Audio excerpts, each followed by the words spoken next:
महाराष्ट्राच्या पुरुषांच्या रक्ताचा आणि स्त्रियांच्या कुंकवाचा तो भगवा ध्वज यांना मानाचा. माझा फक्त प्रश्न इथे कोण इतिहासाचे प्राध्यापक आहेत का? मग मी बिंदास करू शकतो.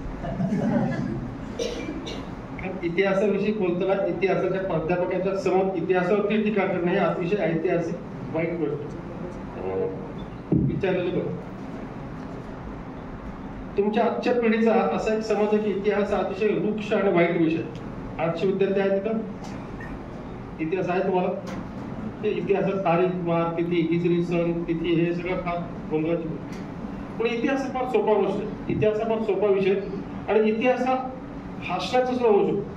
आपण आपल्या आयुष्यातल्या प्रत्येक गोष्टीशी इतिहास जोडला तर त्याची मजा येते. मी माझ्या व्यक्तिगत संबंधाविषयी सांगतो. फक्त एक विनंती आहे, माझ्या घरी कोणी सांगू नका मी आता काय करू शकतो. माझा जन्म 3 मार्च 1700 रोजी छत्रपती राजाराम महाराजांचा सिंहासनावर मृत्यू झाला. म्हणजे 3 मार्च ही तिथी महाराष्ट्राच्या इतिहासाच्या दृष्टीने अतिशय वाईट आहे. एक राजा. माझ्या मुलाचा जन्म फाल्गुनवती अमावास्या गुढीपाडव्याच्या आदल्या दिवशी. फाल्गुनवती अमावास्येच्या दिवशी छत्रपती संभाजी महाराजांची कत्तल केली. म्हणजे माझ्या मुलाचा जन्म हा मराठशाहीच्या दृष्टीने अतिशय वाईट गोष्ट आहे. अजून एक राजा. माझ्या मुलीचा जन्म 25 मे 1666 या दिवशी छत्रपती शिवाजी महाराजांना आग्र्याच्या कैदेत टाकले.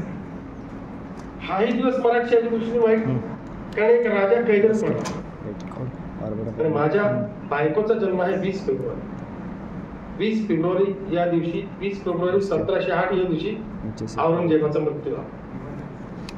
मराठशाहीची दृष्टी खूप चांगली गोष्ट. याचा दुसरा अर्थ असा निघतो की औरंगजेबाचा ज्या दिवशी मृत्यू झाला त्याच दिवशी त्याचा पुनर्जन्म झाला 20 फेब्रुवारी. म्हणून मी पहिल्यांदाच सांगितलं ही गोष्ट पुढे कृपा करून माझ्या घरी सांगू नका. कुठलाही पुरुष फक्त बायको हजर नसतानाच असं बोलण्याची हिंमत करू शकतो. बघा तुम्ही तुमच्या आयुष्यातल्या स्वतःच्या तारखा तिथी काढा आणि इतिहासाचा अभ्यास करा. तू गमतीचा अर्थ नाही, गमतीचा भाग सोडून आपला इतिहासाचा अभ्यास जो करायचा असतो. आपला मी इतिहासाच्या प्राध्यापकांची चौकशी याच्याकरता केली की आपल्या देशामध्ये गेली स्वातंत्र्यानंतर 70-75 वर्ष जो इतिहास शिकवला जातो तो अगदी माझा 100% दावा आहे की अतिशय चुकीच्या वाईट पद्धतीने शिकवला. माझं संपूर्ण आयुष्य वकिलीत गेलं. मी आयुष्यातल्या सगळ्यात चांगल्या वाईट गोष्टी केल्या. रिटायरमेंटच्या दिशेने आहे. आयुष्याचा महत्वाचा कालखंड निघून गेलाय. पण मी माझ्या आयुष्यात जो इतिहास शिकलाय त्याला माझ्या आयुष्यात माझ्या गौरव सणात केला तरी काहीच उपयोग झाला. तुम्हाला शाळेमध्ये इतिहास शिकवला फ्रान्सचा इतिहास बरोबर. फ्रान्स हा 14वा मुली होता. त्याची बायको भारी आत्माने होती आणि ती लोकांना म्हणाली it don't get bread it cake. जर तुम्हाला पाव मिळत नसेल तर केक खा. आणि मग लोकांनी तुझा गिलोटिनच्या खाली वध केला. वयाच्या 60व्या वर्षीपर्यंत फ्रान्सच्या इतिहासाचा मला जगण्यासाठी लढण्यासाठी काही उपयोग झाला. मग रशियन राज्यक्रांती तुम्हाला होती बरोबर ना. रशियाचा झार जरीना सरंजामशाह त्यांनी खूप अन्याय केला. मग रशियात क्रांती आहे. काय उपयोग झाला रशियात सर तुमच्या? काही उपयोग झाला नाही. मग इंग्लंडची राज्यक्रांती आली.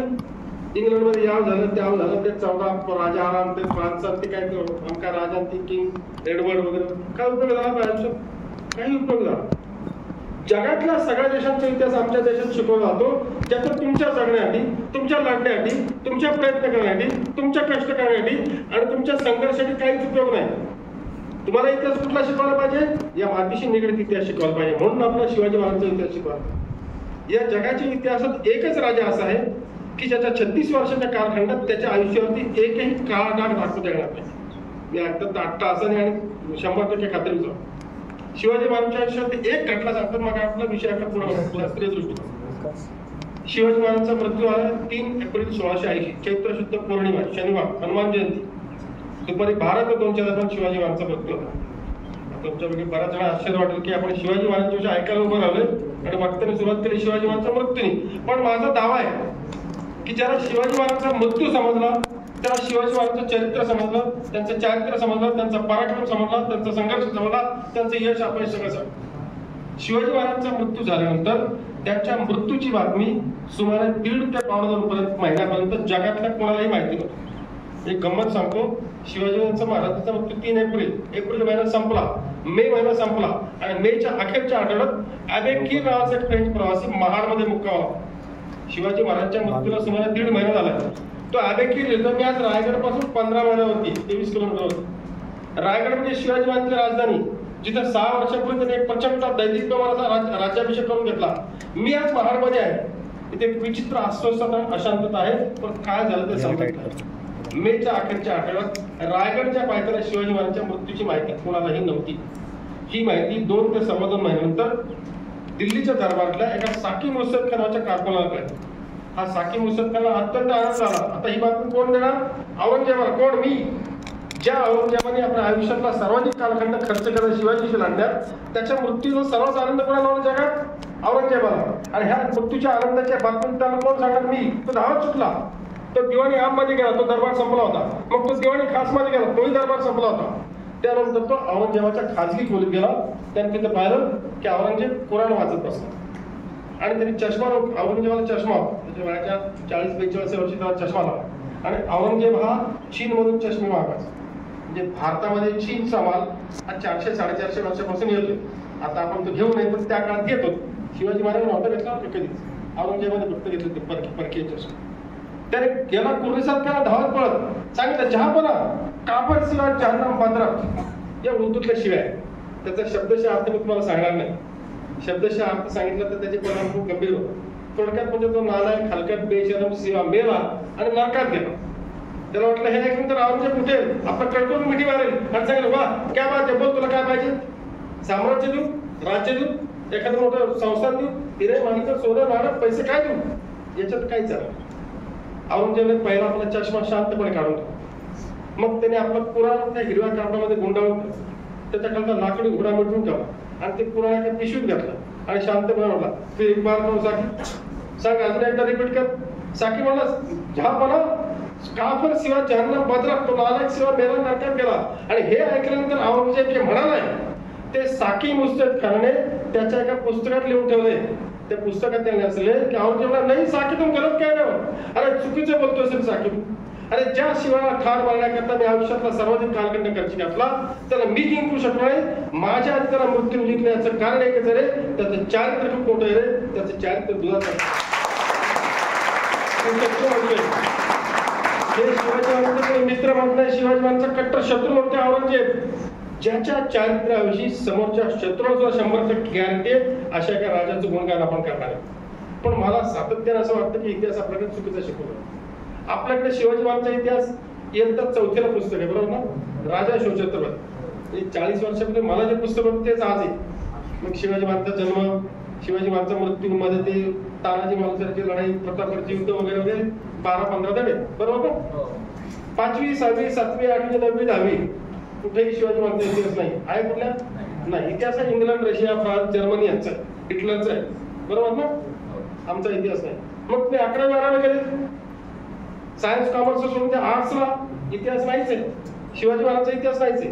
त्यानंतर तुम्ही इतिहास स्पेशल घेऊन BA करा, MA करा, शिवाजी महाराजांचा इतिहास नाही. अरे मग शिवाजी महाराजांचा इतिहास महाराष्ट्रात शिकवतो की तुला 4थीला? त्याची एक छोटी गंमत. सगळ्यांनी 4थीचं पुस्तक ते शिकलं. त्यात एक प्रतापगडचं युद्ध नावाचा एक धडा आहे, बरोबर ना? प्रतापगडचं युद्ध याच्याविषयी सगळ्या जगभर केवढा आदर आहे माहिती? जगातली सर्वोत्तम 2 विद्यापीठ म्हणजे केम्ब्रिज आणि ऑक्सफर्ड. या दोन्ही विद्यापीठामध्ये युद्धशास्त्राचा एक डिप्लोमा 1 वर्षाचा. जगभरातले सगळे देशातले महान योद्धे आयुष्यात एकदा तरी 1 वर्षाची रजा टाकतात. बिनपेड काय अनपेड असत बिनपेड, आणि तिथून केम्ब्रिजला तो डिप्लोमा करतात 1 वर्षाचा युद्धशास्त्राचा. आणि तो युद्धशास्त्राचा तो डिप्लोमा केला की तो माणूस तुमच्या देशातला सर्वोच्च सेनापती असतो. भारतामध्ये एका माणसाने हा डिप्लोमा केला होता ज्याच्याविषयी तुम्हाला आता ह्या महिन्याभरात माहिती आहे. सॅम बहादूर नावाचा पिक्चर आलाय, पाहिलं ना? ते सॅम माणिकशेने हा डिप्लोमा केला 30-35-40 वर्ष, 77च्या आधी कधीतरी केलं. त्या डिप्लोमाला केम्ब्रिज आणि ऑक्सफोर्डमध्ये एक पुस्तक शिकवलं होतं युद्धशास्त्राचा अभ्यास झाला. त्याची पुस्तकाची पाने 450. 450 पानाचा अभ्यास 1 वर्ष करायचा, परीक्षा द्यायची, पास व्हायचं आणि तुम्ही जगातले सर्वोत्तम सेनापती होता. कुठलं पुस्तक आहे त्या 450 पानाचं माहिती आहे तुम्हाला? केम्ब्रिज आणि ऑक्सफोर्डला. त्या पुस्तकाचं नाव आहे the war of Pratapgad. Cambridge आणि ऑक्सफोर्डला युद्धशास्त्रासाठी प्रतापगडचं युद्ध किती पानात शिकवतात? 450. आणि आम्ही प्रतापगडचं युद्ध कधी शिकलो? इयत्ता 4. मला चांगलं आठवते. प्रतापगडचा युद्ध हा उजव्या पानावरती झाला आहे. त्यातलं वरचा अर्ध पान त्यात प्रतापगडचा फोटो आहे. म्हणजे अर्धच पान आहे. मागच्या बाजूचा ना त्यातला खालचा अर्धा प्रश्नांमध्ये म्हणजे वरचा अर्धा पान पडतं. म्हणजे प्रतापगड युद्ध तुम्हाला फक्त 2 पानात किंवा 1 पानामध्ये 25 ओळी शिकवतात. जगातल्या संपूर्ण देशातल्या प्रत्येक माणसाला युद्धशास्त्राचं समग्र ज्ञान देणारा जो ग्रंथ आहे ना तो प्रतापगडचं युद्ध आहे. कारण जगातल्या सर्वात विषम युद्धाच्या विषयी एक डेनिस लिंकन नावाच्या माणसाचे पुस्तक आहे 1000 Wars of World. जगाच्या हजारो वर्षाच्या इतिहासातले 1000 युद्ध काढले. ते 1000 युद्धापैकी पहिली 100 युद्ध आहेत ना त्यात 7 युद्ध महाराष्ट्रातले, भारतातले नाही म्हणत मी, महाराष्ट्रातले. आणि हे पुस्तक कोणी पाटील सरांनी शिंदे सरांनी रवी यादव लिहिलेलं नाहीये, एका इंग्लंडच्या डेनिस लिंकन नावाच्या माणसाने लिहिलंय. आणि जगातल्या सर्वोत्तम 1000 युद्धामध्ये सर्वोत्तम युद्ध कुठलं आहे? प्रतापगडचं युद्ध आहे. आता शास्त्र या विषयावरती बोला, युद्धशास्त्र. तुमच्यापैकी आर्ट्सला किती लोक आहेत? Very good. आर्ट्सचे शिक्षक कोण होते? प्राध्यापक मराठी, हिंदी या विषयात मराठी. शिवाजी महाराजांनी त्यांच्या कारकिर्दीमध्ये भारतातली पहिली डिक्शनरी काढली. राज्य व्यवहार कोश नावाचा ग्रंथ. कारण त्या काळातली सगळी जी नाव आहेत ती सगळी उर्दू, अरेबिक आणि फारसी. शिवाजी महाराजांनी त्या काळात त्यांच्या एका सरदाराला सांगितलं की एक डिक्शनरी काढा आणि 1285 शब्द असणारी डिक्शनरी काढली आणि त्या प्रत्येक शब्दामध्ये मराठी प्रतिशब्द काढला. आता इथे कुठला किल्ला? गड हा शब्द शिवाजी महाराजांचा आहे. मी वापरला किल्ला हा शब्द मराठी नाही. किल्ला हा फारसी भाषेतला शब्द आहे. शिवाजी महाराजांनी किल्ला हा शब्द काढून टाकला आणि त्याला गड असा शब्द काढला. त्याच्यामध्ये एक बालेकिल्ला नावाचा एक विषय असतो. किल्ल्याचा सर्वात वरचा भाग असतो त्याला बालेकिल्ला म्हणतात. बालेकिल्ल्याला शिवाजी काय टाकलं? उपत्यका. तर बुरुज ह्या सगळ्याची नाव बदलली. म्हणजे मराठी भाषेमध्ये पहिली शास्त्रीय दृष्ट्या क्रांती करणारी डिक्शनरी जर कोणी काढली असेल ना तर ती छत्रपती शिवाजी महाराज काढली. आज विषयातला सर्वात मोठा तज्ञ कोण आहे? छत्रपती शिवाजी महाराज. कॉमर्स शिकले विद्यार्थी. तुम्हाला चेकचा कायदा आहे का? नेगोशिएबल इन्स्ट्रुमेंट आहे? क्या बात आहे. कधीचा कायदा आहे तो? असे कोणी सांगितलं? 1888. थोडंसं 60 वर्ष चुकलं तेवढं चालतं. 1888चा कायदा नेगोशिएबल इन्स्ट्रुमेंट आहे. भारतामध्ये नेगोशिएबल इन्स्ट्रुमेंट म्हणजे चेकचा कायदा कधी आलाय? 1888 तरी ब्रिटिशांनी आणलाय. पण माझं असं म्हणणं आहे की भारतातला पहिला चेक हा 1666 साली छत्रपती शिवाजी महाराज. माहिती कोणाला? Yes, cheque was use by Chhatrapati Shivaji Maharaj prior to negotiable instrument act. 200 वर्ष आधी 1666 साली शिवाजी महाराज 25 मे या दिवशी कैदेत टाकलं. कैदेत टाकल्यानंतर त्यांच्या लक्षात आलं आता काय आपण सुटत नाहीये. कारण औरंगजेब अतिशय दुष्ट माणूस. औरंगजेबानी एक क्षणभर जरा बाजू होता. औरंगजेबाने त्याचं मृत्यूपत्र केलं. मुस्लिम धर्मामध्ये मृत्यूपत्र केल्याशिवाय मारायचं नसतं. आपल्या प्रॉपर्टीची विल्हेवाट लावूनच मारतात. आता त्याचा कायदा आहे शरीर. त्या औरंगजेबाच्या मृत्यूपत्र केले असेल मी आयुष्यात कधीच चुकलो. सगळं बरोबरच केलं पण 2 चुका केल्या. एक म्हणजे शिवाजीला जिवंत चूक झाली आणि 2 संभाजीला ठार केलं. शिवाजीला जिवंत ठेवायचे ठार मारला असताना तर मराठीशाही संपली असते आणि संभाजीला जिवंत ठेवला असताना तरी मराठीशाही टिकली नसती. मग संभाजी महाराज खूप शत्रू होते पण त्यांच्या मृत्यूमुळे सगळे एकत्र झाले. हे शिवाजी महाराजांच्या विषयी त्यांनी लिहिले. आता ह्या शिवाजी महाराजांच्या 1666 सालच्या घटनेविषयी त्यांना लक्षात आलं आपण सुटणार नाही. मग शिवाजी महाराज आजारी पडले. आपल्याकडे शाळा कॉलेजला बरेचसे विद्यार्थी आजारी पडतात ठरवून, बरोबर ना? ऍडमिशन म्हणतो त्याला आमच्यापेक्षा कबूल केलं. जर एखाद्या माणसाला एखाद्या दांडी मारायची असेल तर आपण खूप आजारी पडतो. शिवाजी महाराज ठरवून आजारी पडले आणि अतिशय गंभीर आजारी पडले. हकीमाचे उपाय चालणार, वैद्यांचे उपाय चालणार, फिरंगी डॉक्टरचं औषध झालं तेही चालणार. आणि मग शिवाजी महाराजांच्या लक्षात आलं अशा काय करायचं असतं?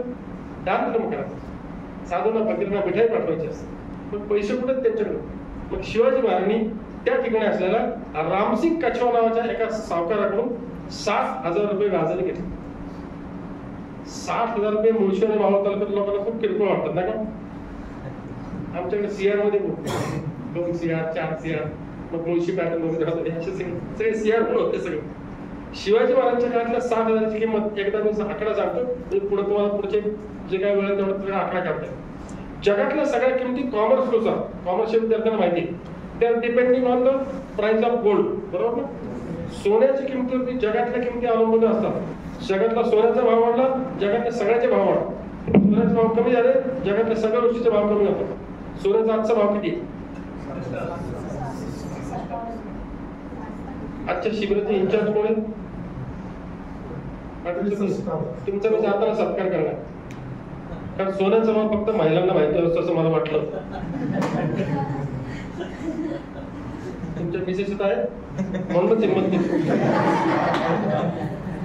सोन्याचा भाव साधारणतः महिलांना माहिती असतो, पुरुषांना पण माहिती असतो, मला पण माहिती आहे, पण कोणी सांगायची हिंमत करत. कारण जर असं सांगितलं तर घरी कोणतरी जाऊ सांगणार, ते म्हणतो 61,000. तुमच्या मिसेस म्हणते काल म्हणतो त्याला 61,000. चला आता पुढच्या वेळेस सांगू नका. हा मग बरोबर आहे. साधारणतः 60,000 चेष्टा सोडून द्या. 60,000 रुपये सोन्याचा भाव. शिवचरित्रात सोन्याचा भाव किती होता माहितीये? शिवाजी महाराजांच्या काळात सोन्याचा भाव 1 रुपयाला 2 तोळे, म्हणजे 50 पैसे तोळा. आजचा भाव आहे 60,000 रुपये. म्हणजे महागाई किती पट वाढली? कॉमर्स किती पट वाढली? 1,20,000 रुपये. 50 पैशाचे 60,000. म्हणजे मी शिवचरित्राचे जे जे आकडे सांगेल आणि ज्यांचे मोबाईल चालू आहेत त्यांनी त्याच्यावर आकडे जाताना सांगू शकतो. शिवाजी महाराज 60,000 रुपये कर्ज घेतले, गुणिले 1,20,000. अरे कुठणार तुमचे कॉम्प्युटर? एवढं कर्ज घेतलं शिवाजी महाराजांनी, आणि त्यांनी त्याला एक हुंडी दिली. हुंडी is a kind of negotiation instrument, बरोबर? तो चेक आहे, आणि तो दिलेला चेक ज्या दिवशी दिला त्याच्यानंतर 25व्या दिवशी रामसिंग कछवाला पैसे मिळाले.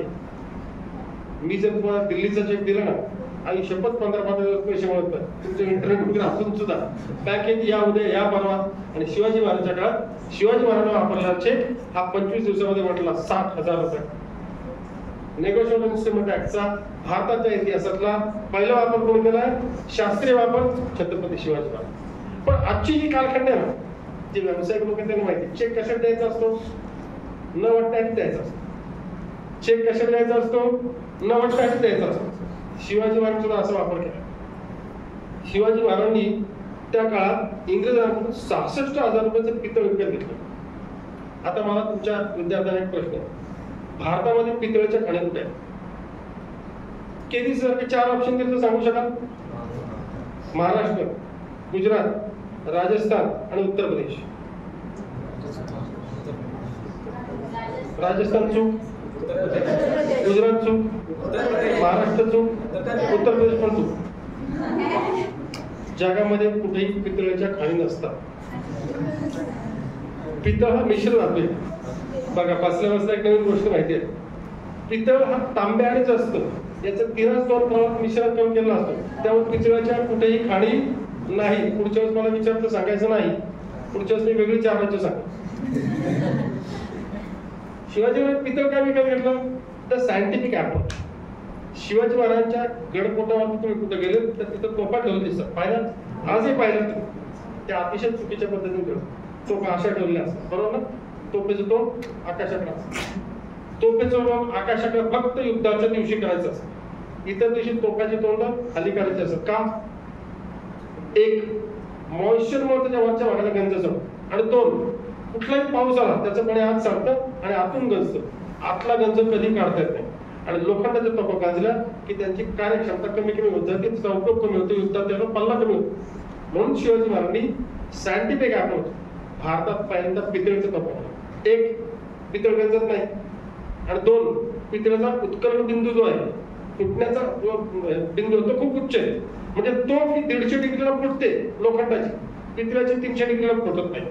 Scientific approach. शिवाजी महाराजांनी पितळ विकत घेतलं, आणि ते पितळ विकत घेतल्यानंतर त्या 66,000 रुपयाचा एक चेक ब्रिटिशांना दिला. ब्रिटिशांना तो चेक दिला, आणि देताना शिवाजी महाराजांचं अगदी अडवान्समध्ये ठरलं होतं की आपण यांना बनवायचं. कारण शिवाजी महाराजांचं एक वाक्य आहे, अंग्रेज जात बहुत हरामी. त्या काळातलं वाक्य आहे, हे आम्हाला कळलं नाही म्हणून 1808 ब्रिटिश जिंकले आणि मी पारतंत्र्यात गेलो. म्हणजे अंग्रेज जात बहुत हरामी. यांचे मनसुबे काही आवडच आहे. व्यापार हे यांचे उद्देश नाही. तुमच्या डोलियातील काजळ काढून येतील आणि वर पकडले तर त्याच कामाचा रोज बनवा.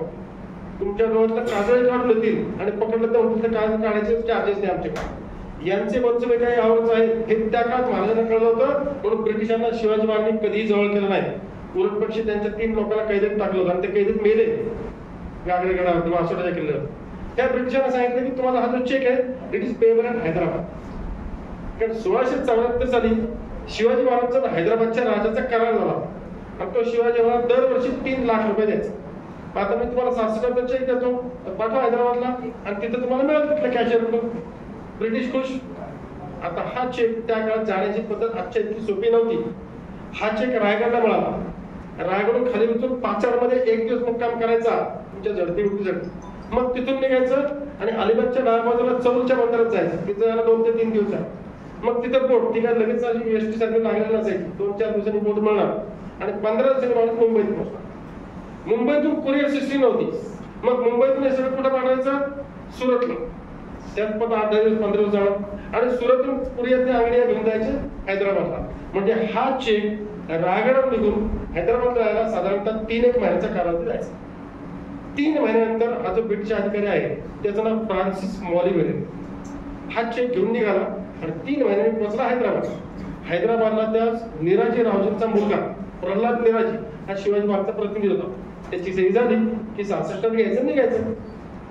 केला दरबार त्याचा अरे चेक हो शिट प्रल्हाद निराजी काल निराजीवर गेले रायगडला गेले. कधी येतील काय सांगता येणार नाही. म्हटलं 2-4-6 महिने कुठे लागू शकतो. तुम्ही एक काम करा चेक परत रायगडला पाठवा. हैदराबादून सुरत, सुरतून मुंबई, मुंबईहून चौरून रायगड 3-4 महिने गेले. ज्या दिवशी हे पठ्ठे रायगडला आले ना फ्रान्सिस मॉलिव्हर त्या दिवशी निराजी रावजींचा मुलगा रजेवर गेला. साधारणतः 2 चक्र झाल्या, 1 वर्ष गेलं आणि नंतर फ्रान्सिस मॉलिव्हर त्याच्या दुसऱ्या एका अधिकाऱ्याला पाठवलं. आता तो शिवाजीला प्रत्यक्ष भेट. पण हे काही लक्षण चांगलं नाही. ऑलरेडी आपलं व्याज जातं याच्यावर. मग तो शिवाजी महाराजांचा दरबार झाला आणि त्यांच्या प्रधानाला भेटला. त्यांचा प्रधान म्हणलं एक काम करा, मी तुम्हाला 66चा चेक का दिला की आमच्याकडे एवढी कॅश नाहीये. मग त्याच्या बदल्यात मी तुम्हाला तेवढ्या भात देतो किंवा नारळ देतो किंवा सुपारी देतो. म्हणजे तो भात घ्यायचा का नारळ घ्यायचा का सुपारी घ्यायचा डिसिजन मी नाही घेऊ शकत. माझ्या वरिष्ठांना विचारलं त्यामुळे तो परत मुंबईत गेला. तुम्हाला हे असं काय आणू नको. ब्रिटिश अधिकारी काय इथं रस्त्यात तांदूळ विकणार का नारळ विकणार हे असं काय आणायचं नाही. तो शिवाजीला मग शिवाजी महाराज प्रत्यक्ष भेटायला परत 2-4 महिने गेले. शिवाजी महाराज बरोबर तुम्हाला पैसे खूप उशीर झाला. पण प्रॉब्लेम असा की माझ्याकडे कॅश नाही. आता मी एक काम करतो तुम्हाला सोनं देतो का चांदी देतो. म्हणजे सोनं घ्यायचं का चांदी तुमच्या वरिष्ठांना विचारा. परत वरिष्ठांकडे गेले. वरिष्ठांना आता जा आणि शिवाजी जे काय देईल ते घेऊन या. मला विचार यायचं नाही. तुझा तू डिसिजन घे. फ्रान्सिस मॉलिव्हर सुमारे 2 वर्षांनी शिवाजी महाराज भेटला आणि म्हणला तुम्ही मला चांदी दे. शिवाजी महाराज देऊन टाकली चांदी. जामदार खाण्याकडे एका माणसाला पाठवलं विरोध होतो सगळ्यांच्या पहिल्यांदा असं एवढं पैसे सांभाळायचे करावं लागतं ना. जाताना तो माणूस म्हणला तुम्हाला 66 रुपये चांदी द्यायची.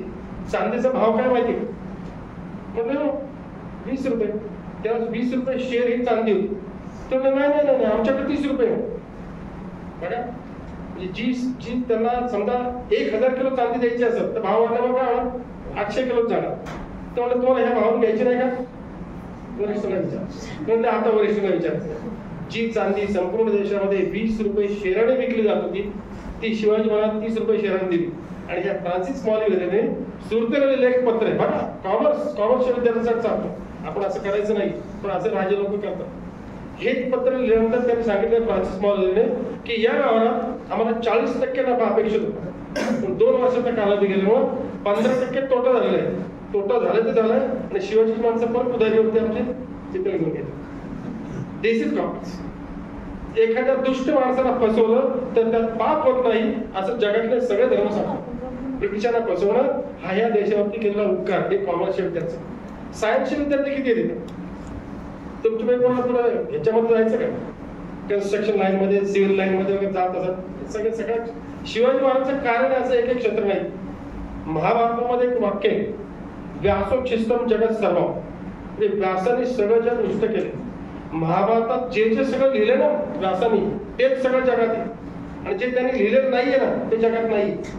मी परत एकदा सांगतो जे जगात आहे ना त्या प्रत्येक क्षेत्रात शिवाजी महाराजांचं कार्य आहे आणि ज्याच्या शिवाजी महाराजांचं कार्य आहे ना ते क्षेत्र त्याचं अस्तित्वच नव्हतं. सायन्स शास्त्राच्या विद्यार्थ्यांना सांगतो तुम्ही पोरीकडे दिवसभर काम केलं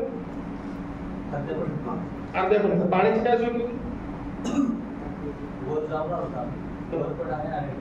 वरचं पाणी पिलात का कोणी वरच्या पाण्याचं सायंटिफिक आपण पाण्याचं सांगतो. माझे एक मित्र अभिजित सर ते अशा वेगवेगळ्या किल्ल्यावर आपण फिरतो पाणी तिथलंच पितो. तर ह्या पिढीचा एक असा समज आहे की किल्ल्यावरचं पाणी पोल्युटेड असतं त्रास होतो तसं नाही. त्या अभिजित सराफने शिवाजी महाराजांनी बांधलेलं 110 किल्ल्यावरचं पाणी गोळा केलं आणि याचं वेगवेगळ्या लॅबोरेटरी टेस्टिंग करत होतं शासनाचं आणि त्याचे रिपोर्ट आल्यानंतर आमच्या सगळ्यांचा बीपी वाढला, हार्ट अटॅक यायची वेळ. तुम्हाला पाण्याचा पीएच काउंट माहिती? पीएच काउंट असतो, समजा अगदी सगळ्यांना नसेल माहिती पण पीएच काउंट असतो. म्हणजे तुमचं जे हापशाचं पाणी असतं बोरिंगचं त्याचा पीएच काउंट जास्त असतो, त्यामुळे ते प्यायचं नसतं बरोबर ना, क्षारयुक्त पाण्याचं, आणि त्याचा पीएच काउंट कमी आहे ते प्यायला चांगलं असतं. करेक्ट? बिसलेरीचं पाणी आपण विकत काय घेतो कारण त्याचा पीएच काउंट खूप कमी केलेला असतो, तो पचायला हलका असतो. हे सगळं पाहिल्यानंतर आम्ही शासनाकडून एक ऍक्ट मागवलं पैसे देऊन. बिसलेरीचं पाणी आपण बिसलेरी म्हणतो, त्यात मिनरल वॉटर कंपेअर करतो. मिनरल वॉटरचा ऍक्ट आहे भारतामध्ये 1981 लागू झाला. हे मिनरल ऍक्ट मध्ये असं मिनरल वॉटर ऍक्ट मध्ये असलेलं आहे की जी पाण्याची बाटली तुम्ही विकणार त्याचं जे पोल्युशन रेट आहे पीएच काउंट तो 0.1.5 म्हणजे 15 पण पोल्युशन आलं. तुम्ही जी बाटली 20 रुपयाला पिता ना त्याचं 15 युनिट इतकं त्यात पोल्युशन आहे. मुळात तुम्ही 15 युनिट पोल्युशन असलं पाणी पिता, पण शिवाजी महाराज बांधलेल्या किल्ल्यावरच्या पाण्याचं जे रिपोर्ट आलेत ना त्याचं काउंट 3 आहे. म्हणजे जगातलं जे पाणी तुम्ही विकत घेता त्याला 15 पोल्युशन आहे आणि शिवाजी महाराजांच्या जे किल्ल्यावरचं पाणी ना त्याला फिल्टरेशन नाही, त्याला ऑक्सिडेशन नाही, त्याला क्लोरिनेशन नाही, त्याचं पीएच काउंट 0.3 आहे. म्हणजे शिवाजी महाराजांच्या काळातलं पाण्याची व्यवस्था इतकी सायंटिफिक शुद्ध होती की जगातल्या प्रत्येकाला शुद्ध पाणी मिळालं असं त्यांच्याकडे व्यवस्था. रायगड किती जणांनी पाहिजे? Very good. रायगडला कधी गेलो तुम्ही? 2-4 वर्षात आधी नवीन पाहिलं आता. रायगडला तुम्ही मुक्काम केला? रायगडला साधारणतः 4-4.5 फूट उंचीचा किल्ला आहे. खालून पाणी वर चढवलंय. रायगडला फक्त वरच पाणी, खालून पाणी चढवलं खूप अशक्य, खूप मोठा सुगंध लागतो. रायगडावरती सर्वाधिक माणसं जमली होती ती 6 जून 1674 शिवाजी महाराजांच्या राज्याभिषेक 10,000 लोक जमले. म्हणजे शिवाजी महाराजांनी 1674 साठी पाण्याची व्यवस्था जी करायला पाहिजे ती 10,000 लोकांची करायला बरोबर. आता लोक किती पाहिजे तुम्हाला? दर वर्षाला साधारणतः 40 लाख लोक रायगडला भेटतात. 40 लाख लोक म्हणजे वर्षाला 30,000 बरोबर, 3 लाख वर्षाला, महिन्याला साधारणतः 3 लाख म्हणजे दिवसाला 1 लाख सरासरी. काही वेळेला खूप कमी असतं पण 1 लाख सरासरी लोक जातात. मला सांगा रायगडला पिण्याचं पाण्याचं दुर्भिक्ष आहे, लोकांना प्यायला पाणी मिळालं नाही, लोक टाळ्या तडकडून उडत असं ऐकलं तुम्ही? 1 लाख लोकांना पुरेल एवढ्या पाण्याची व्यवस्था 1674 साली केलेली, आता नाही केलेली ती. म्हणजे एका राजाकडं एक असा दृष्टिकोन होता की मी जो किल्ला आता बांधतोय 1670 ते 1674 4 वर्ष त्या किल्ल्यावरती पुढची 300-400 वर्षांनी येणाऱ्या लाखो लोकांना पाणी पुरवठा होईल एवढं सायंटिफिक नॉलेज असणार राजा ही शिवाजी महाराजांची नवीन ओळख. आमच्याकडे उलटे, आमच्याकडे नगरपालिका सेक्शन ते ग्रँट करतात. तुमची लोकसंख्या वॉर्डाची किती आहे? 15,000. त्याची टाकी ग्रँट होती ती बांधायला लागतात 15 वर्ष, तो पण वॉर्डाची संख्या झाली 40,000. कोलॅप्स. आम्हाला भविष्याची नजर नाही, दृष्टिकोन आमच्याकडे नाही, ते शिवाजी महाराज. आता पाण्याच्या व्यवस्थेच्या बरोबर अजून एक तुम्हाला कॉमर्सची व्यवस्था.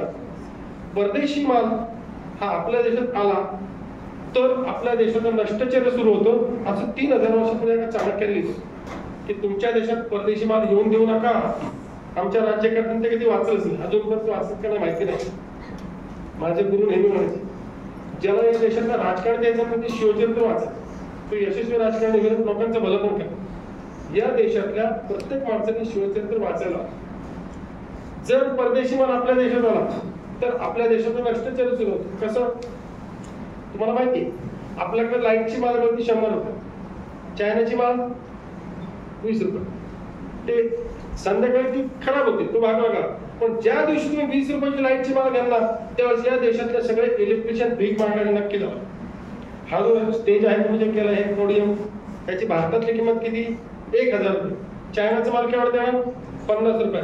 ज्या दिवशी तुम्ही चायनाचं पोडियम घेणार ना त्या दिवशी या देशातल्या सुतार उपाशी माला नक्की झालं.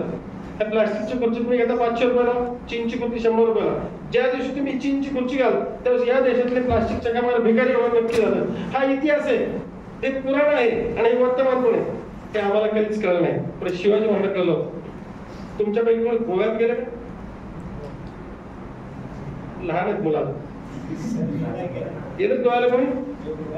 गोव्यामध्ये जाताना एक पत्रादेवी नावाचं ठिकाण गमतीची गोष्ट आहे, देशातल्या कोट्यवधी लोकांना पात्रते गोव्यात जाताना कधीच लागत नाही, ते फक्त बाहेर येताना. असं काय होतं? कारण फक्त येताच गाड्या थांबत तिथे चेकिंग केलं, जाताना कशाला चेकिंग करा. दारूच्या बाटल्या कुठे आणता घेऊन थांबतात, ते पात्र दे. त्या ठिकाणी जो टॅक्स आहे तो परदेशातली म्हणजे गोव्यात परराज्यातली स्वस्त दारू इथे आली तर इथल्या दारूच्या दुकानदाराचं नुकसान होतं, म्हणून महाराष्ट्र शासनाने केलं. पण त्या पात्रतेमध्ये शिवाजी महाराज 2 लाखाचा होता. शिवाजी महाराजच्या राज्याभिषेकाच्या 2 वर्ष आधी आपल्याकडे कोकणातल्या लोकांचा मुख्य वापर काय? मीठ तयार करायचं, विकायचं. त्यावेळेस आपल्याकडची मिठाची गोणी हे आपण साधारणतः 2 पैशाला विकत. मिठाची 30 किलोची गोणी 2 पैसे.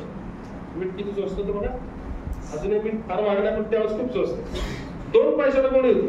आणि गोव्यातल्या पोर्तुगीज तिथलं मीठ आणलं आणि आपल्या महाराष्ट्रामध्ये 1 पैशाला गोणी विकायला सुरुवात केली. परदेशाचा माल आला, आपल्या लोकांचं मिठाचा व्यवसाय बंद झाला. याला 2 उपाय. 1 उपायामध्ये गोव्यामध्ये हल्लाच काढला, आणायचं नाही मीठ आमच्या. पण कुठल्याही आर्थिक व्यवहारासाठी कुणावर हल्ला करता येत नाही जागतिक पातळीवर. म्हणजे शिवाजी म्हणजे हल्ला वगैरे करायचं नाही ठरवलं, 2 दिवसात किंवा संपवलं असतं, पण हल्ला नाही केला शिवाजी महाराज. शिवाजी महाराज काय केलं? पात्रतेने 3 किलो लांबी भिंत बांधली, दरवाजा केला, 2 लाख वाजवला आणि प्रत्येक पोत्यावर 2 पैसे टॅक्स बसला. तुमचं पोतं केवढं आहे? 1 पैसा. आम्हाला 2 पैसे टॅक्स द्यायचा आणि आत द्यायचं. विकायचं केवढं? गोव्याचं पोतं झालं 3 पैशाला, आमचं 2 पैशाला. अवघ्या 15 दिवसात भिंत बांधल्यापासून गोव्याच्या पोर्तुगीजांचा मीठचा धंदा बंद झाला आणि भारतीयांचा धंदा चालला. इकॉनॉमिक्स अर्थशास्त्राचे तज्ञ शिवाजी महाराज ही भूमिका आम्ही कधी समजून घेतली का? नाही घेतली. तुमच्यापैकी प्रतापगड पाहिला? हा, प्रतापगड जाताना कोंजरमध्ये जातो आपण, आज जातो उजवीकडे आणि मग वरती किल्ल्यावर अफजल गुरुज वगैरे पाहतो. मी तुम्हाला सांगतो तिकडे उजवीकडे जायचं नाही. जिथं कोंजर उजवीकडे वाटतं त्याच्या डावीकडे व्हायचं. 10 वर्ष असा घोडच पुलं जातो, मध्ये जाताना एक पूल लागतो, त्या पुलावरती थांबायचं आणि त्या पुलाची माती कपाळाला लावायची. जगाच्या इतिहासातला सर्वोत्तम पूल. त्या पुलाचं बांधकाम पूर्ण झाल्याची तारीख सांगतो, 25 मार्च 1656 ला किल्ला पूर्ण पूर्ण आला. कारण 56 साली शिवाजी महाराजांनी प्रतापगड बांधायला घेतला. 56 ते 59 3 वर्ष बांधला आणि बांधल्यानंतर तिला बोकडबळी दिला अफजल खान 1659. तो पूल बांधण्यासाठी शिवाजी महाराज जे काम केले त्याची नोंद आता येते. 25 मार्च 1656 पासून आजपर्यंत त्या पुलाची एकाही पैशाची दुरुस्ती झालेली नाहीये आणि पुढची 200 वर्ष त्या पुलाची दुरुस्ती करायला लागणार नाही, छाती डोकपणे सांगतो. पण याचं दोन्ही बाजूला रस्ता आहे ना, मग मागे करून जाणार आणि थोडंच पुढे त्या रस्त्याची दरवर्षी दुरुस्ती होती. डांबर टाका, खड्डे भरा, अजून काय साईडपट्टी भरा, हे सगळं चालूच असतं. पण त्या पुलाची एकही पैशाची दुरुस्ती आहे का? Because there was no commission. 2% 4% कधी दिलेलं नव्हतं. एक सिव्हिल इंजिनिअरिंग मधलं आश्चर्य आहे की 1656 पासून ते 2023 पर्यंत 2024 पर्यंत पुन्हा एकही पैशाचा खर्च नाही गव्हर्नमेंट टाकलेला. बघा, सिव्हिल इंजिनिअरिंगचं आश्चर्य शिवाजी महाराज, छत्रपती शिवाजी महाराज. तुमच्यापैकी बऱ्याच जणांनी चीनच्या भिंतीविषयी ऐकलं, बरोबर ना? चीनची भिंत माहिती कुठल्या देशात आहे? मला चीनची भिंत ती चीनमध्ये आहे आणि त्याची लांबी सुमारे 400 किलोमीटर. ती पूर्वी खूप मोठी असते, पण या 400 किलोमीटरची भिंत बांधण्यासाठी चीनच्या सुमारे 200 वर्षाचा कालावधी घेतला. म्हणजे त्यांच्या 8 पिढ्या खर्ची पडल्या. 1 पिढी साधारणतः 25 वर्ष. या 8 पिढ्या खर्च करून त्यांनी 400 किलोमीटरची भिंत बांधलेली. म्हणजे वर्षाला किती? 2 किलोमीटर. सरासरी वर्षाला किती? 2 किलोमीटर भिंत बांधली, बरोबर? 200 वर्षात 400 किलोमीटर. शिवाजी महाराजांनी जेवढे किल्ले बांधले आणि दुरुस्त केले, शिवाजी महाराजांचं आयुष्य 50 वर्ष. त्यातली पहिली 16 वर्ष सोडून द्या, 16 वर्ष आपण ते तोरण्यापासून सुरुवात केली, म्हणजे 14 वर्ष, 36 वर्षाचं आयुष्य. या 36 वर्षाच्या कालखंडामध्ये शिवाजी महाराज जेवढे किल्ले बांधले, जेवढे त्यांनी काही तटबंदी बांधली ना, त्याची लांबी सुमारे 200 किलोमीटर. चीनच्या भिंतीत लांबीची भिंत आमचा राजा बांधतो 36 वर्षात आणि आम्ही जगात आश्चर्य कशाला बांधतो? चीनच्या भिंतीला. लाज वाटत नाही आम्हाला, कारण आम्ही इतिहास चुकीचा शिकवतो, आम्ही इतिहास चुकीचा शिकतो, आम्ही इतिहास चुकीचा सांगतो आणि आम्ही इतिहास चुकीचा ऐकतो. योग्य इतिहास ऐकायला. शिवाजी महाराजांचा योग्य इतिहास हा आहे की शिवाजी महाराज सिव्हिल इंजिनिअरिंगचा आश्चर्य. शिवाजी महाराजांच्या आयुष्यातल्या सायंटिफिक घटनामध्ये आर्ट्समध्ये बरेच विद्यार्थी येते ना, कमी कॉमर्स मध्ये असतात. कॉमर्स मध्ये तुमच्यापैकी किती जणांनी व्यापार हा विषय घेतलाय? आणि कॉमर्सचा संपूर्ण व्यापाराचाच विषय मुळात तुमच्यामध्ये व्यवसाय करण्यासाठी क्षमता निर्माण होईल म्हणून कॉमर्सचा विषय काढला गेलेला. कॉमर्स, आर्ट्स आणि सायन्स हे तीन एकाच विषयाची शास्त्र आहे. पण मी जो सांगतोय शास्त्र खूप असतात, म्हणजे आपल्याला शास्त्र फक्त हे तीनच माहिती आहेत तसं नाही.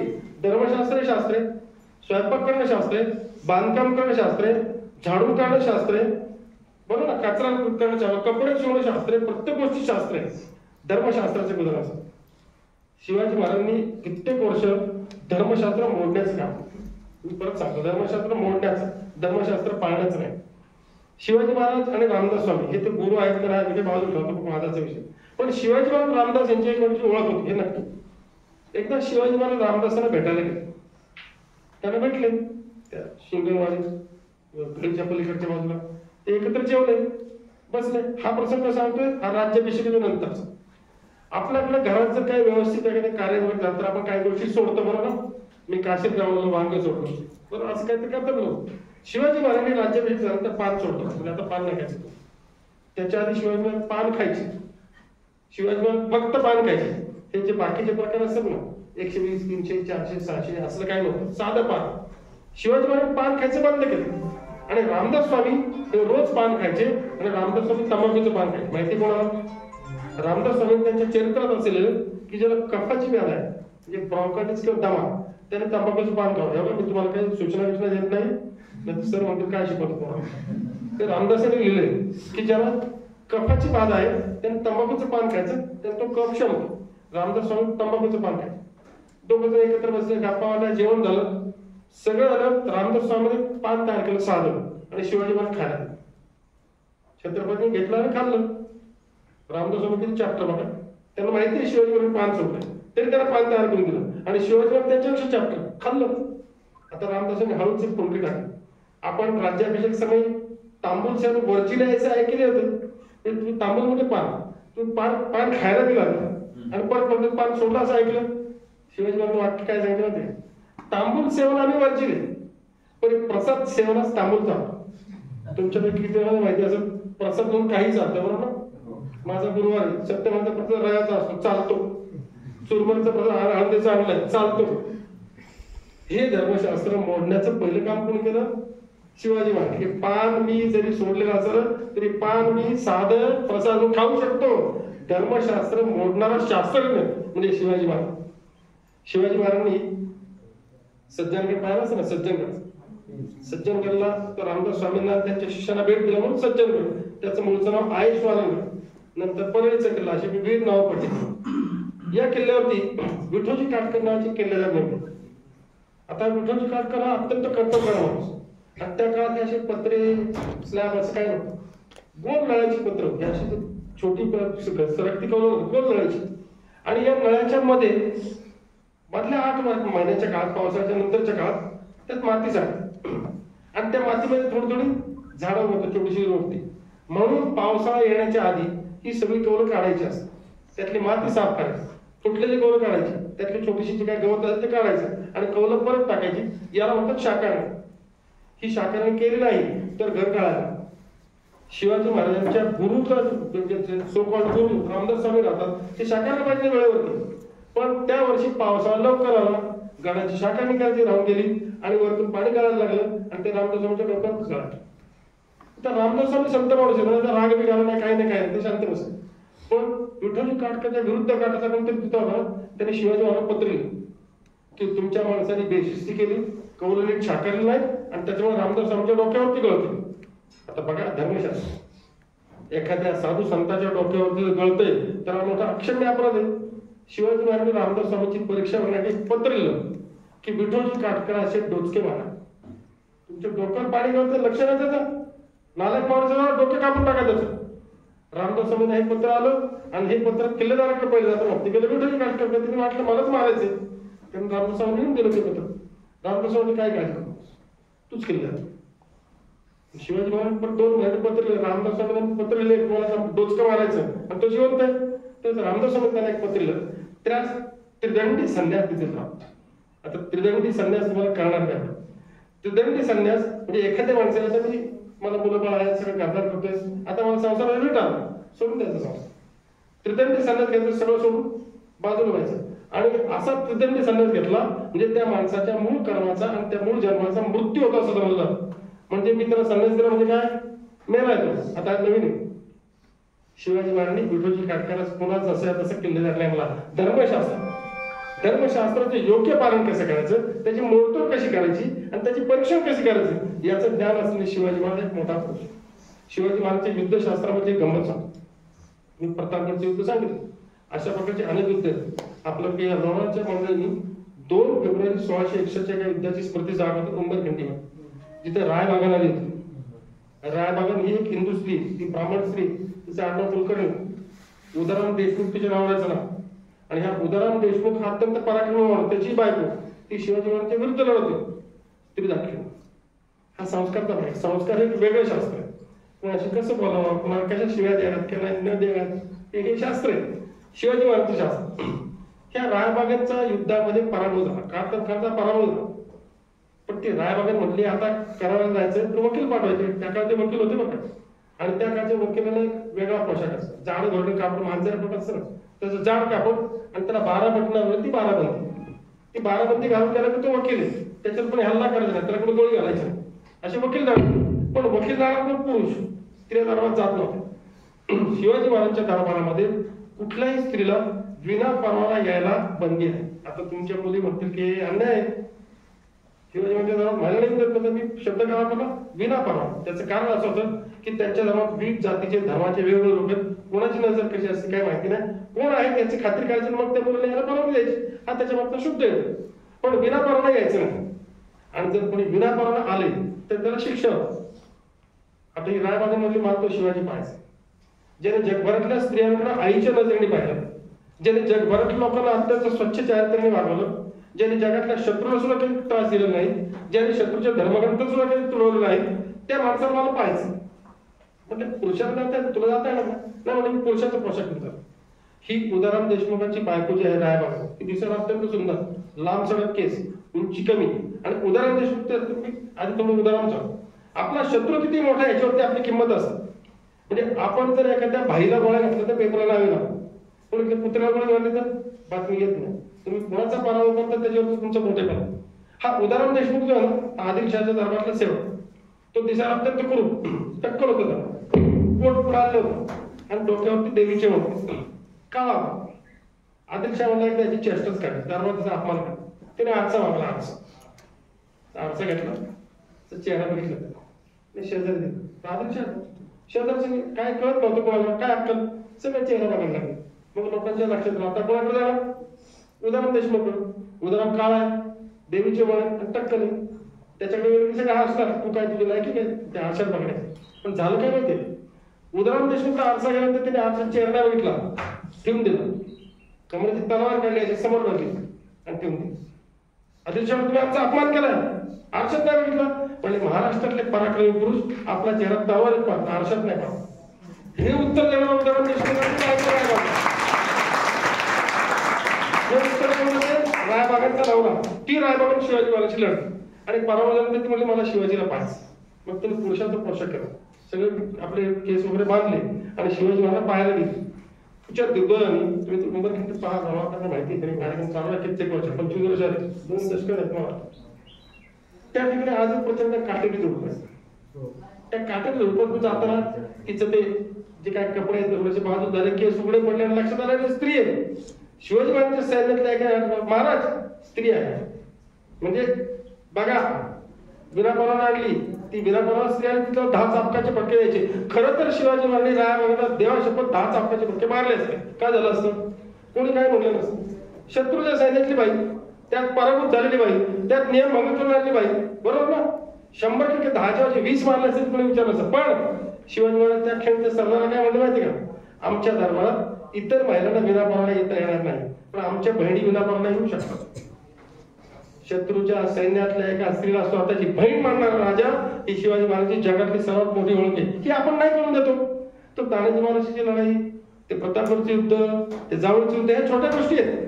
याच्यापेक्षा मोठं शिवाजी महाराजांचे चरित्र आहे, जे चारित्र्य ते लोकांच्या पर्यंत पोहोचायला पाहिजे. आणि आपण शिवाजी महाराजांचा इतिहास जो पाहतो ना, तो समुद्राच्या वरचा असणार जहाज आहे.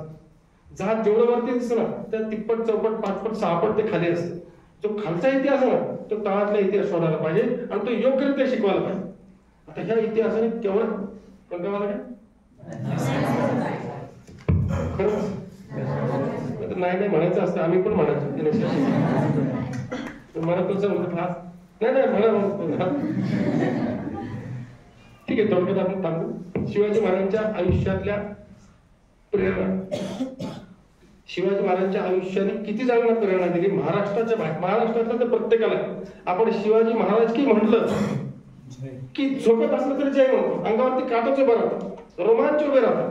मग तो कुठल्याही जातीचा, कुठल्याही धर्माचा, कुठल्याही देशाचा असो, त्याला शिवाजी महाराजांच्या खूप प्रेरणा असतो. पण शिवाजी महाराजांच्या विषयी प्रेरणा असणारे बाहेरचे लोक असतात. स्वामी विवेकानंदांचं नाव माहिती? फार मोठा माणूस. त्यांचा एक भाऊ दहशतवादी होता माहिती? भगत सिंगाच्या बरोबर ज्यांनी सभेमध्ये बॉम्ब टाकला लोकसभेमध्ये, ते विवेकानंदांचे सख्खे भाऊ. त्यांचं नाव नरेंद्र दत्त, त्यांचं नाव भूपेंद्र दत्त. आपण त्याला दहशतवादी म्हणतो, देशभक्तीचे होते, ब्रिटिशांचे होते बॉम्ब. पण एक भाऊ बॉम्ब स्फोटात आणि दुसरा भाऊ लोकांना मोटिवेशनल स्पीकर. त्या विवेकानंदांनी एकदा मद्रासमध्ये एका शिष्याच्या घरी आणि ते शिवाभावनी गाव, शिवाभावनी माहिती तुम्हाला? कवी भूषण नावाचा कवी उत्तरेतून आला, आग्र्यावरून, आग्र्याच्या शेजारी 80 किलोमीटर टिक्करमध्ये तिथून आला आणि त्याने शिवाजी महाराजांचे 52 कविता दिल्या. शिवाभावनी म्हटलं काय काय कविता तुम्हाला माहिती? इंद्रज विजृंभ पर बाणव सुअंब पर रावण सदंब पर रंगराजे पवन परिवाह पर संबलतना पर सहसभा पर राम दुर्जनाजे धावा दुर्बल पर चिता मुख चंड पर भूषण वितुंड पर जैसे विराजे कन्या जिमिकांचा पर तेजतम अंश पर तुम लेंच वंश पर शेर शिवराजे शेर शिवराजे शेर शिवराजे. कोणाला काय सांगतो, कारण हे उत्तर प्रदेशातलं हिंदी जे मराठी माणसाला कळत नाही. याच्याविषयी पण एक छोटीशी कथा सांगतो. शिवाजी महाराजांच्या दरबारात हा आला. शिवाजी महाराज फक्त 10,000 निमंत्रण दिली होती, अयोध्येची जी दिलीत ना, त्यावेळेस पण लोक आम्ही जाणार नाही जाणार असे म्हणणारे होते, नाही गेले काय. पण ह्याला तर जायचं होतं, निमंत्रण तर नाही. कसा बसा कुठून कुठून काय खटपटी करून तो गेला आणि शिवाजी महाराजांची आत्ताची समाधी आहे ना, जगदीश्वराचं मंदिर, त्याच्या वेळाच्या ओसरीत झोपला. राज्याभिषेक 8 दिवस आधी पोहोचला. त्याला जेवायला खाल्लं नाही, कपडे फाटले, पैसे नाही त्याच्यावर. आणि रात्रीच्या वाजता तिथं झोपला असताना 4-5 दाढीवर लोकांना अंगावर शाली घेऊन, कारण ती रायगडला खूप रायगडला थंडी आणि पाऊस खूप. तो वर आले, ते 2-4 जे होते ना दाढीवर, त्यांनी काय काय करतोस? तो ना मुझे मराठी नहीं आती, मैं दखने भी बोलता हूँ. तो कहाँ से आए हो, क्यों आए हो? बोला मैं कवि भूषण, मुझे शिवाजी को कवित्व सुनाना है, उससे बख्शीश पाना है. त्यानंतर लिहिलं ना, चांदी की जो आसकी है सोना दाना, घोडे की जो आसकी जे हाती दाणे, ही शिवाजी महाराजांची योग्यता नाही. चांदी मागितली तर सोनं देतो, घोडा मागितली तर हाती देतो, हे शिवाजी महाराज. ते म्हणे मग मला कविता आहे का, मला जर पसंत पडली तर मी तुझ्या शिवाजी का घालून देतो. पण मला काहीतरी नवीन आहे. त्यांनी ही कविता म्हटली, इंद्र विजृंभ पर बाणव सुअंब पर. आणि जसे तुमचे चेहरे तर असे होते ना, तसंच ते 4-5 दाढी काहीच कळलं. त्यावेळी इसका मतलब समजावं. मग त्यांनी सांगितलं इंद्रजी विजृंभसर, जंबासूर नावाचा एक राक्षस होता, त्याचा इंद्राने पराभव केला. इंद्रजी विजृंभसर तसा शिवाजी तोच. बाणव सोंब, बाणव म्हणजे वादळ, स म्हणजे आहे, अंब म्हणजे पाणी, पाणी आहे म्हणजे ढग, वादळचा ढगाचा पराभव करता हे राजा तसा असतो. बाणव सोंबर रावण सदंब पर, दंभ असल्या रावणाचा पराभव रामाने केला, तसा तू आहेस. कन्याजी कांचा पर, कन्या म्हणजे काना कृष्ण, कांसाचा पराभव कन्याजी कांचा पर, तेज तमांचं पर, तेज म्हणजे प्रकाश, तमांचं म्हणजे अंधार, तमांचं पर तुम लेंच वंच पर सेल. काय किती सुरेख आहे. प्रत्येक शब्दाला वजन आहे, प्रत्येक शब्दाला अर्थ आहे, प्रत्येक शब्दाला प्रेरणा आहे. आणि मग तो दाढीवाला म्हणला ठीक आहे, उद्या पहिल्या पर्यंत दरबार. तो म्हणला अरे पण मला दरबार कोण जाणार, मला येत कोणी आढळत नाही. आणि कवी भूषण त्या शिवाभावांच्या 5-6 घेतलेले. मी दुसऱ्या दिवशी पहिल्या पर्यंत दरबार गेलो आणि रात्रीचा दाढीवाला म्हणून सिंहासनावर बसला. प्रत्यक्ष शिवाजी महाराज त्याचं पहिलं ऐकलं काव्य मी तुम्हाला ऐकलं. ही कविता शिवाजी महाराजांची, हे इतकं उत्तम काव्य त्यांनी केलेलं. ह्या भूषणाची कविता विवेकानंद गात होते, ह्याच्यातलं कुठलं तरी काव्य खूप आहे. इतक्या सुरेख ऐकत होते आणि अचानक कोणतरी रेडिओ लावला आणि रेडिओचा आवाज आला. विवेकानंद हे सौजन्याचा पुत्र, कारुण्याचा पुत्र, स्वतःवरती नियंत्रण असण्याचा पुत्र. ते एका क्षणात पिसळले. कोण कराय, ते कोण गा रहा? मग या शिवाजी का गाणं सुन रहा हूं. ज्या विवेकानंदांनी संपूर्ण जगाला अत्यंत सुरेख असं मोटिवेशन दिलं, त्या माणसाला एका क्षणात चीड आणणारं काम कोण करते? शिवाजी महाराजांचं नाव. एका बंगालच्या वाघाला जगभरात प्रेरणाचं काम कोण केलं? तुमच्याशी माझ्याशी रक्ताचं वाद असणारे शिवाजी महाराज करतात. रवींद्रनाथ टागोर. दुसरे कोण करतात? रवींद्रनाथ टागोरांच्या गीतांजलीला नोबेल पारितोषिक. भारताच्या इतिहासातलं पहिलं नोबेल पारितोषिक रवींद्रनाथ टागोर नंतर खूप मिळाले. शेवटचं कोणाला मिळालं नोबेल पारितोषिक भारतात? शेवटचं नोबेल पारितोषिक अमर्त्य सेन, अर्थशास्त्रातले, तेही बंगालीच होतं, अर्थशास्त्रातले. ते भारतात बरेच स्थायिक झाले पण ते भारतीय. या रवींद्रनाथ टागोरांनी गीतांजलीचं नोबेल पारितोषिक मिळालं आणि ते स्वीकारताना त्यांनी स्वित्झर्लंडमध्ये सांगितलं की माझ्या गीताची प्रेरणा शिवाभाऊ. भारताला पहिलं नोबेल पारितोषिक देणं इतकी प्रतिभा त्या रवींद्रनाथ टागोरांना कोण देतंय? तुमच्याशी आणि माझ्याशी रक्ताचं नातं असणारे छत्रपती शिवाजी महाराज देतात. तिसरा बंगाली नेताजी सुभाषचंद्र बोस. नेताजी सुभाषचंद्र बोस काँग्रेसची इलेक्शन जिंकले पण त्याला अध्यक्ष होऊन दिलं, हटवून दिलं. मग त्याला काय आणखी काय कैदेत टाकलं, मग नजर कैदेत ठेवलं आणि नेताजी सुभाषचंद्र बोस कैदेत असताना शिवचरित्र वाचत होते आणि त्याच्यातून प्रेरणा घेऊन त्यांनी काय केलं? वेषांतर. आग्र्याहून शिवाजी महाराज सुटले, नेताजी तसेच सुटले. आग्र्याहून शिवाजी महाराजांनी वेषांतर केलं, ह्यांनी वेषांतर केलं, ह्यांनी त्या पेटाला केलं, ते ह्यांनी दुसऱ्याच्या कारमधून गेले, ब्रिटिशांच्या कारमधून गेले बसून ते. ह्यांनी तिथं वेगवेगळ्या ठिकाणी आपली माणसं होती, कुंभाराची भट्टी काय काय काय खुणा ठेवला त्या. नेताजींची सगळी माणसं पोटीपर्यंत होती. शिवाजी महाराज तिथून निष्ठून स्वतःच सैन्य तयार केलं, आर्मी तयार केली आणि नेताजी बोसने स्वतःची आर्मी तयार केली. बंगालच्या नेताजी सुभाषचंद्र बोसला भारताच्या बाहेर जाऊन भारतावरती ब्रिटिशांवर हल्ला करण्याची प्रेरणा कोण देतोय? तुमच्याशी माझ्याशी रक्ताचं नातं असणारे छत्रपती शिवाजी महाराज देतात. याच्या पुढे आसाममध्ये एक लचित बडफुकन नावाचा सेनापती आहे. आजही कधी आसामला तुम्ही गेला तर आसाम आणि जोरहाट म्हणजे गुवाहाटी आणि जोरहाट या दोन ठिकाणी तिची स्मारक मोठा आली. तो शिवाजी महाराज इतका लोकप्रिय तिथं. त्या लचित बडफुकनला औरंगजेबाने एक पत्र टाकलं लेखी की तू माझ्या नादीला नकोस, तुला चुन्याच्या घाणीत तेलाच्या घाणीत घालून पिळून टाकून सगळं घरदार नष्ट करून टाकलं. घाबरला असतं ना. लचित बडफुकनने एक पत्र लिहिले, आजही आर्काइव्ह मध्ये उपलब्ध आहे धुळ्याला. त्या लचित बडफुकन लिहिले, जसं तुला महाराष्ट्रातील शिवाजी भेटला ना तसं मी आसामचा शिवाजी. आसामच्या लचित बडफुकनला ब्रिटिशांना उत्तर देण्याची प्रेरणा कोण देतोय? तुमच्याशी माझ्याशी रक्ताचं नातं असणारे छत्रपती शिवाजी महाराज देतात. आसामच्या पलीकडे इराणमध्ये इराणचा बादशाह, जगातली सर्वात मोठी महासत्ता त्या काळात इराण आणि जगातली 2 नंबरची सत्ता ती मोगल. हे दोन सत्ता घेतल्या तर सगळं जग उलटून पालटून टाकलं. औरंगजेबाचं इराणच्या बादशाहाच्या चोरी करायचं म्हणत म्हणून तिने आपला एक माणूस इराणच्या बादशाहाकडे पाठवला आणि सांगितलं की तुझी मुलगी माझ्या मुलाला दे, आपण दोघं सोयरे होऊ, गाईबाई होऊ आणि सगळं जग ताब्यात घेऊ. अत्यंत उत्तम प्रस्ताव होता, घ्यायला पाहिजे होता, इराणच्या राजाने स्वीकारला पाहिजे होता. पण इराणच्या बादशाहाने औरंगजेबाला लिहिलेलं पत्र दिल्लीच्या आर्काइव्ह मध्ये तोंडात तुला लाज वाटते का? महाराष्ट्राला साध्या शिवाजीला तुला पकडता येत नाही, तुझी लायकी का माझी चोरी करणे? ग्रेट. इराणच्या बादशाहाला 1000 किलोमीटरवरती औरंगजेबाला उत्तर देण्यासाठी प्रेरित कोण करतोय? महाराष्ट्राचा तुमच्या माझ्याशी रक्ताचं नातं असणारे शिवाजी महाराज.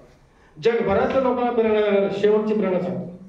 1987 साली भारत स्वतंत्र झाला आणि आपल्या सैन्य दलाची रचना झाली आणि सैन्यामध्ये सर्वोच्च पुरस्कार द्यायचा परमवीर चक्र. आता या परमवीर चक्राचं डिझाईन कोण करायचं? काय झालं तर ब्रिटिशांनी द्यायचं नाही, भारतीय माणसं. त्यावेळेस भारताच्या सैन्यामध्ये मेजर राणे नावाचा एक मराठा असतो, 96 मध्ये मराठा टाकण्यात आणि त्यांच्या बायकोचं नाव होतं सोफिया, ख्रिश्चन.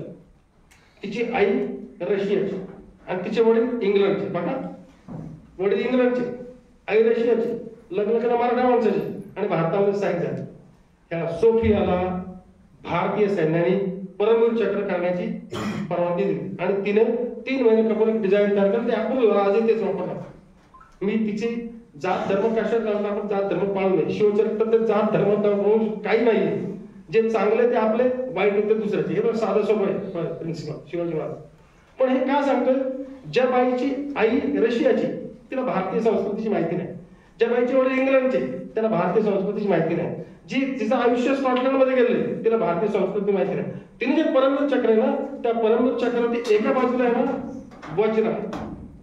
वज्र म्हणजे एका राक्षसाचा जगातल्या कशांमध्ये धोरण असतं त्याला वर असतो. मग ते दधीची नावाचे ऋषी स्वतःच्या पायाचं हाड काढून देतात आणि त्याचे शस्त्र तयार करतो इंद्र. ते वज्र, इंद्राचं वज्र. ते एका बाजूला आहे, भारतीय संस्कृती त्याला माहिती आहे. आणि दुसऱ्या बाजूला छत्रपती शिवाजी महाराजची भावना. एका परदेशाच्या संस्कृतीशी अटॅच असणारी बाई भारतातलं सर्वोच्च पदक जे तयार करते 1947 साली, जिला भारतीय संस्कृतीची माहिती नाही, ती बाई भारतातल्या सर्वोच्च पदकावरती शिवाजी महाराजांच्या भवानी तलावाचं नाव टाकते. भवानी तलाव कोणते हे शिवाजी महाराजांचं मोठे. शिवाजी महाराज महाराष्ट्रपुरते मर्यादित नाही. शिवाजी महाराज मराठींचे नाही. शिवाजी महाराज फक्त भारतीयांचे नाही. शिवाजी महाराज हिंदूंचे नाही. शिवाजी महाराज ही एक वैश्विक प्रेरणा. संपूर्ण जगभरातल्या 124 देशामध्ये शिवाजी महाराजांचा अभ्यास केला. महाराष्ट्राच्या बाहेर मला माहिती असेल कदाचित महाराष्ट्राच्या बाहेर शिवाजी महाराजांच्या इतिहासावरती 2018 पर्यंत 250 लोकांनी पीएचडी केली. या 250 लोकांचं एक संमेलन एमएस गानवाडीमध्ये झालं 2018. मग ते 250 लोक म्हणते महाराष्ट्राच्या बाहेर शिवचरित्रातील 250 लोक करतात पीएचडी करतात. आपल्याकडे नाही. आम्हाला शिवाजी महाराजांचा इतिहास एका ठराविक 34च्या साच्यात बसला त्याच्या पलीकडे आम्ही जातच नाही. पण शिवाजी महाराज हे आपल्याला शिकायला. शिवाजी महाराज हा माणूस नाही.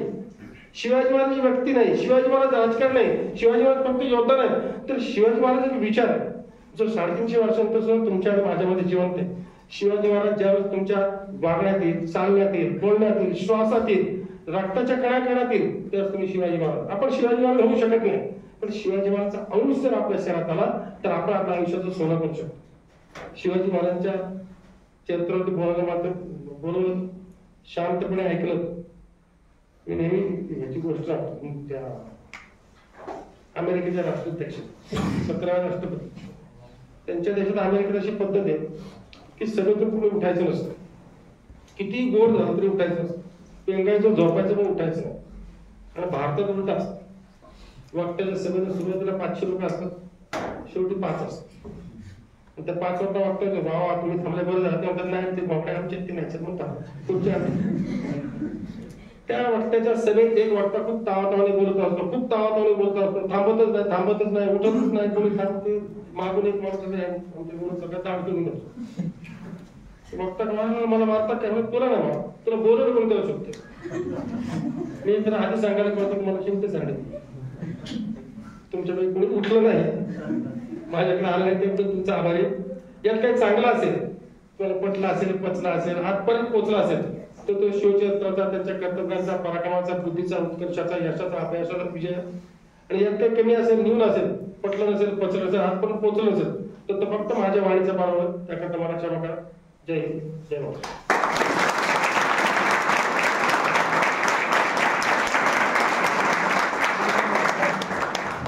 धन्यवाद सर.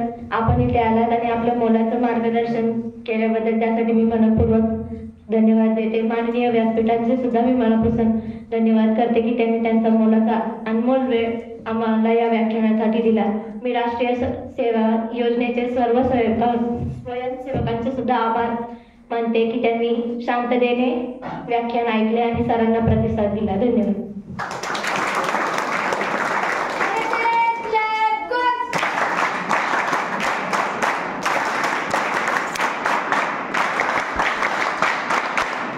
छत्रपती शिवाजी महाराज की जय. जय भवानी. जय शिवाजी. तुमचं आमचं नातं काय? जय जिजाऊ जय शिवराय. तुमचं आमचं नातं काय? जय जिजाऊ जय शिवराय. छत्रपती